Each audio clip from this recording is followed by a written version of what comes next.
when companies recognize the importance and strategic impact of B2B integration, many of them are still facing challenges regarding the cost and getting the support they need to either get started or make improvements.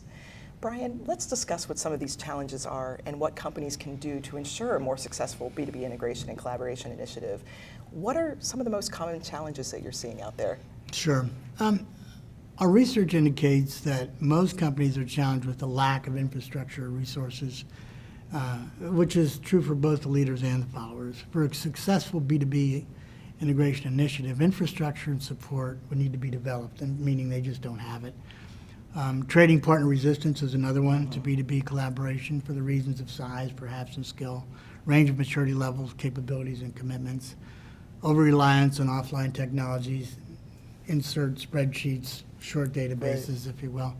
A lack of awareness of value proposition of B2B integration at the management level. And I think this is a big deal. I don't think everyone's made the case. Those that really want to push collaboration, they haven't made the case to management.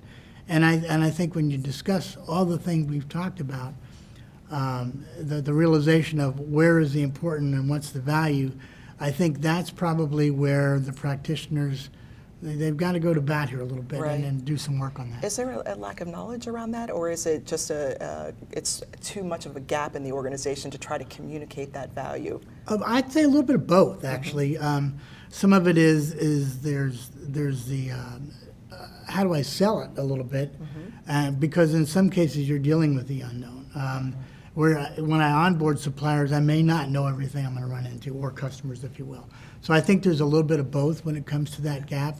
And communicating it, again, I've got to consider my audience. Right. Someone who's just not familiar with the discussion point. Why do I need to do this? Okay, I'm a leader, so why do I need to go do something different? Well, that's a fair question, and you had to be prepared to answer that. It's because the followers are catching up, and to stay ahead, you've got to do those kinds of things. So sort of a short answer, if you will. The perception that technology solutions required are too costly is another issue that we run into. It's the case when the value proposition, again, hasn't really been made to management. And so I think it's perceived as too costly. But again, I think it's because the case hasn't been, really been finalized. So it's worth spending time to understand these challenges, where the takeaway is, and where the value is, which is demonstrated by the leader. Making the value of B2B integration and collaboration clearly understood, it's going to help secure the funds and the resources, and I'd sort of leave it at that. Absolutely. And beyond educating executives and the management team around the value of B2B integration, how do you recommend companies approach B2B integration initiatives in order to minimize disruption but ensure the greatest impact? Sure. I'd say first, recommend segmenting the company's customer base and identifying the top customers. And again, I tend to start at the front end for the reasons of trying to improve that demand signal. They should focus on increasing collaboration with the top customers initially, and because that's where the volume is, that's where the most important part of their business is. Nail those things down, get that working smoothly, and those may be point to point. In other words, I may not be solving one to many and dealing with multiple suppliers, or customers, I should say. I'm really trying to solve those few big ones, and I've got to get my hands around that. And again, that's what's going to be driving their organization more than likely.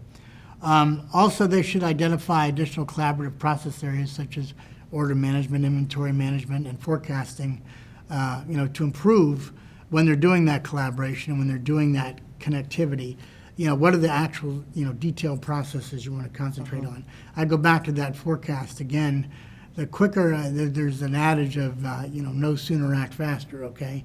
And the more quickly I understand the change, the better chance I have of solving it. So next I'd say, concentrate on increasing collaboration with key suppliers. Again, don't go after everybody at once, get it working, let's prove out and work with a partner that is interested, because you're a key customer to them. So let's get those bugs worked out of the process, and before you take it out to, on the road, if you will. And I'd say, segment that down to the key ones, and then again, it could be a one-to-one. Then I'd go one-to-many, and then many-to-many kind of approach. So it's a get under control, expand it, and then go from there.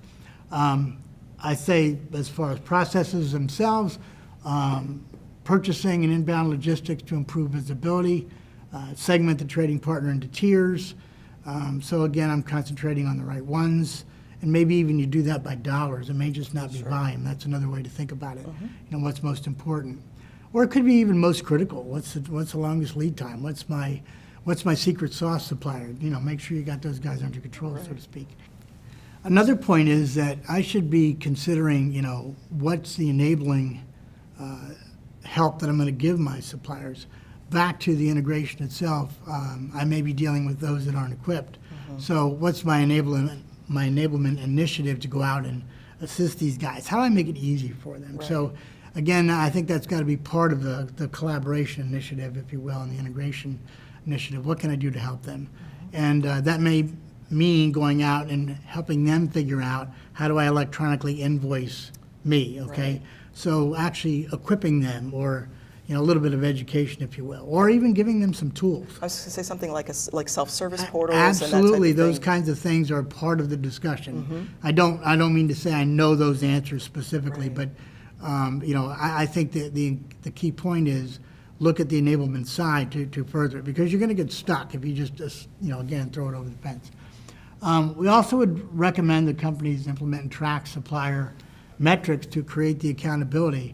It can include on-time delivery, quality, defects, and I think I mentioned it earlier, but not everybody knows those numbers. And I find, I guess I just assumed that was obvious in many cases, but really when you're dealing sometimes with companies out there, they just haven't gotten to it. They're just so busy fighting fires that, you know, some of the, I can help myself get out of trouble by focusing on where the biggest pain is. They may not realize where the biggest pain is in some cases. So measurement's a key point, and not everybody does it, believe it or not. So perhaps the last thing is look at increasing electronic communication with non-critical suppliers and customers. Here it's critical to get resources in place to facilitate recruitment efforts and onboarding. Again, enablement could be a part of it, but in many cases it's just education and making them aware. It's still alien to many companies, particularly smaller suppliers. Recommend that companies implement and outsource B2B trading community management wherever applicable. I don't want to be managing networks myself. That's not my expertise. So if I can be joining a network, or you know, I can use some of their technology, that's a good way for me to sort of plug in. Right. So I think that's something to consider. Look for a B2B solution provider that has a large existing community of trading partners that you can plug into. I mean, so is that experience, or is that I actually have a network available? Either way, it doesn't matter, but something that simplifies my efforts, you know, from the internal perspective. I'd say consideration should also be given to a hybrid solution, you know, on a B2B solution, allowing companies to deal with their largest and most demanding suppliers and customers with an on-premise B2B solution, and the rest of the community with the cloud or SaaS base. And I'd say in doing all this, recommend, you know, partnering with someone. Don't try to do all these things in-house, such as yourselves. You know, Lightwell, you know, that's what you guys do. So I think being able to take all this on with the many faces that you've got to attack, those are the kinds of things that recognize that there are people out there that can handle that. Absolutely. Thank you, Brian. We really appreciate that. And if we're very proud to have tremendously talented and experienced people on our team. And they've helped a lot of companies through these initiatives, some of the most complex B2B integration initiatives. So I really appreciate you sharing all of these great insights with us today. I'm sure many of our audience members will also find your research and recommendations extremely valuable in their B2B integration journey, wherever they are in the process. And to our audience, thank you very much for your time. We really hope that you found this video series valuable. If you wish to get more information and resources about the technology and best practices, please visit our website at www.lightwellinc.com, and also feel free to visit our blog and resources while you're there. And we invite you to stay in touch by following us on Twitter at Lightwell Inc. Thank you very much, and have a wonderful day.